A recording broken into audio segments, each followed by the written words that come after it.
ഈ ബ്രെഡും പീനട്ട് ബട്ടറും ഒക്കെ ഇഷ്ടമില്ലാത്ത ആരെങ്കിലും ഉണ്ടോ? എങ്കിലേ എനിക്ക് വലിയ ഇഷ്ടമൊന്നുമില്ല കേട്ടോ. പിന്നെ ഉണ്ടാക്കുന്ന ആർക്ക് വേണ്ടിയിട്ടാണെന്ന് വെച്ചാൽ സച്ചുവിന് വേണ്ടിയിട്ടാട്ടോ. അവനിങ്ങനെ നൈറ്റ് ഡ്യൂട്ടിക്ക് പോകുന്ന സമയത്ത് എന്തെങ്കിലുമൊക്കെ കൊണ്ടുപോകാറുണ്ട്. അവനാണെങ്കിൽ പീനട്ട് ബട്ടർ ഭയങ്കര ഇഷ്ടമാണ്. നമ്മൾ സൂപ്പർ മാർക്കറ്റിലൊക്കെ ചെല്ലുന്ന സമയത്ത് വലിയ ബോട്ടിൽ നോക്കി എടുക്കും. എന്തിനാ? വീട്ടിൽ കൊണ്ടുവന്ന് ഒറ്റയ്ക്ക് വെച്ച് കഴിക്കാനായിട്ട്.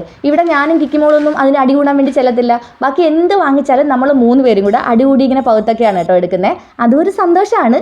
എന്നാലും ഇത് വേറൊരു സന്തോഷം അല്ലേ. അപ്പോൾ ഞാൻ ഇന്ന് വിചാരിച്ച് വീട്ടിലുണ്ടാക്കുമല്ലേ, അപ്പോൾ പീനട്ട് ബട്ടറിൻ്റെ കൂടെ സാധാ ബ്രെഡ് വേണ്ട, കുറച്ച് ഹെൽത്തി ആയിട്ട് വീറ്റ് ബ്രെഡ് ആയിക്കോട്ടെ എന്ന്. അതാണ് കേട്ടോ എനിക്ക് ബ്രെഡ് ഇഷ്ടമല്ലെന്ന് പറഞ്ഞേ. നമ്മുടെ മിൽക്ക് ബ്രെഡ് ആണെങ്കിലും ഞാൻ കഴിക്കും കേട്ടോ, ജാമൊക്കെ തേച്ചിട്ട്. ഇതിനോട് എനിക്ക് വലിയ താല്പര്യമൊന്നുമില്ല. പക്ഷേങ്കിൽ ബ്രെഡ് ടേസ്റ്റ് ഉണ്ടായിരുന്നു കേട്ടോ. പിന്നെ വേണ്ട, ഞാനിവിടെ കപ്പലിൻ്റെ എടുത്തിട്ടുണ്ട്. ഇതാണെങ്കിൽ തൊലി മൊത്തം ഞാനിങ്ങനെ ആക്കിയിട്ടിട്ട് ഈ വീഡിയോ ഓഫ് ചെയ്ത് കഴിഞ്ഞിട്ട് ഞാൻ തന്നെ വൃത്തിയാക്കണം എന്ന് ഓർക്കുന്നതാണ് വലിയൊരു കഷ്ടം. അപ്പോൾ നമ്മുടെ പീനട്ട് ബട്ടറും ബ്രെഡും ഒക്കെ റെഡിയാക്കി എടുത്തിട്ടുണ്ട് കേട്ടോ. ഇതിൻ്റെ ഫുൾ വീഡിയോ ഞാൻ ചാനലിൽ അപ്ലോഡ് ചെയ്യുന്നുണ്ട്. അപ്പോൾ ബ്രെഡ് നല്ല ടേസ്റ്റൊക്കെ ഉണ്ടായിരുന്നു കേട്ടോ. ഒന്ന് ട്രൈ ചെയ്ത് നോക്കണേ.